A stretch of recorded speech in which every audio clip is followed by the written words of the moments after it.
Well, my next guest is one of the world's most influential social media campaigners, with 14 million followers across her channels. Montana Tucker usually posts content like this.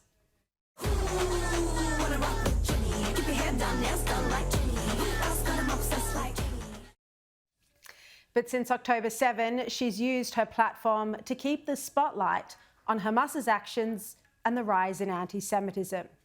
She's now part of a truly heartbreaking documentary where the youngest victims of October 7 share their story.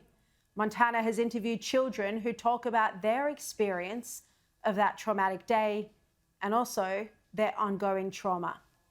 I spoke to Montana Tucker a little earlier. Montana Tucker, thank you so much for your time. So great to have you on the show, and welcome to Australia. Thank you so much for having me. It's my first time here, so I'm so excited to be in Australia. We're excited to have you. Now, you've spoken so powerfully about being the granddaughter of Holocaust survivors and carrying their legacy of never forget, never again. But we're now living in a world drowning in misinformation. It's particularly aimed at young people. How do you cut through that? And what's the most dangerous narrative that you're fighting at the moment? You know, I did grow up with those stories. Never forget, never again. Both my grandparents are Holocaust survivors. My Zaidi grandpa passed away 5 years ago at age 97, and he wore pins every day that said never forget, never again, and survivor. And my grandma Lily is a survivor of Auschwitz. She's still alive today at age 96 years old. Amazing. And I grew up hearing these stories, and they always felt so foreign to me, so far away. Like, that, how could that ever happen? And the stories that they told me, the stories that are in their testimonies from the Shoah Foundation, are exactly the same as what is happening right now today. And for me, being the grandchild of Holocaust survivors, it is my duty, my responsibility to make sure that I do everything that I can to make sure those words, never forget, never again, are reality. And for me, having over 14 million followers across platforms, I have to use my voice and my platforms to combat anti-Semitism, all forms of hate, to speak out for Israel, because I know my grandparents would have done the same if they had social media back then. Look, it's so important what you're doing, and you've paid a huge personal price for it, for speaking out after October 7. Hundreds of thousands of followers gone, brand deals cancelled, yet you refuse to stay silent. Where does your strength come from when we see so many other people in an influential position who just refuse to do anything? Well, my strength comes from my grandparents, that's for sure.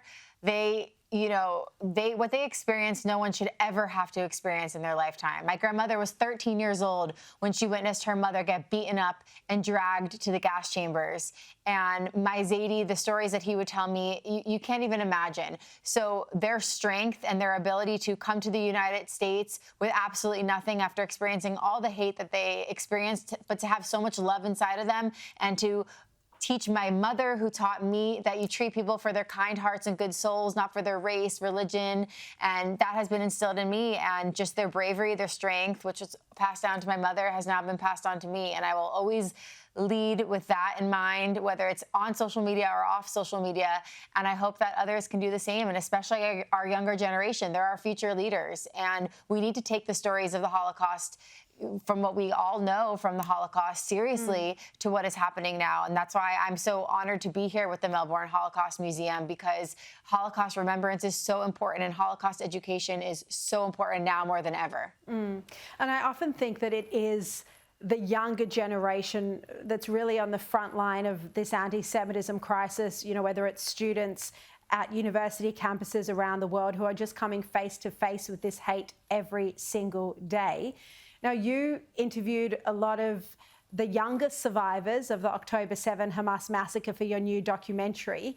Can you tell us a bit about, you know, their pain, their resilience, and how critical it is for you to make sure their voices are heard before, you know, this narrative in the West just takes over? Like I said before, our younger generation, they are the most important people that we all need to be talking about and talking to. And unfortunately, where our younger generation, where they're getting all their information is from social media.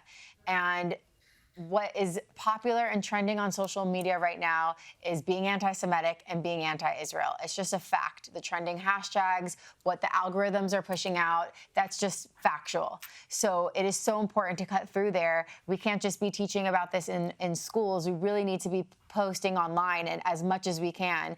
And with my documentary, The Children of October 7th, I'm so grateful that I created this documentary with Castina Communications, where I interviewed kids ages 11 to 17 that were either taken hostage by Hamas, witnessed Hamas murder their family members right in front of them, or their family members were hostages. And these kids, ages 11 to 17, it reminded me a lot of the stories my grandparents would tell me. My grandmother was 13 when she went to Auschwitz. And so as we see what's happening with our younger generation, I felt this documentary, they could hear from kids and teens their age, and they could really relate to it. And the documentary has already made such a huge impact. It's on Paramount Plus, and it's available globally. Everywhere Paramount Plus is available, and it's really making an impact.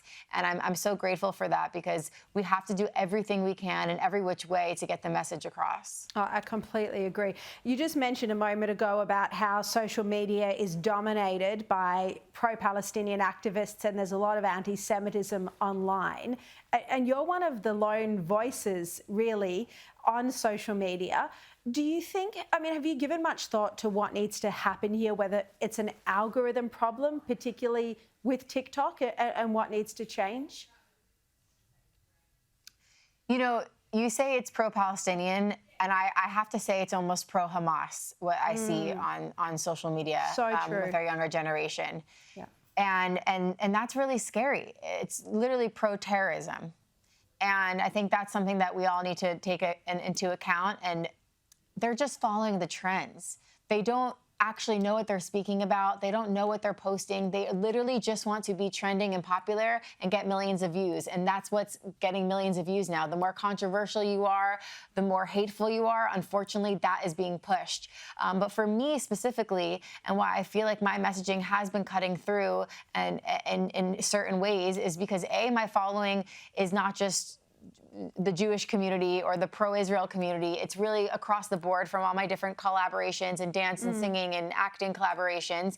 And I try to, every video on my page is different. It's not just me speaking about the conflict. I'll do a dance video, or I'll do a singing video, or I do videos.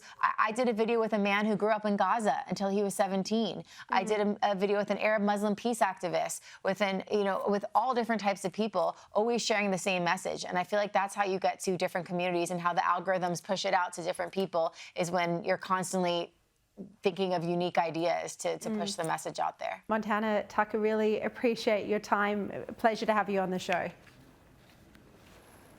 Thank you so much for having me, and thank you to the Melbourne Holocaust Museum for bringing me here. And you can watch Montana's documentary called The Children of October 7 on Amazon Prime or Paramount Plus.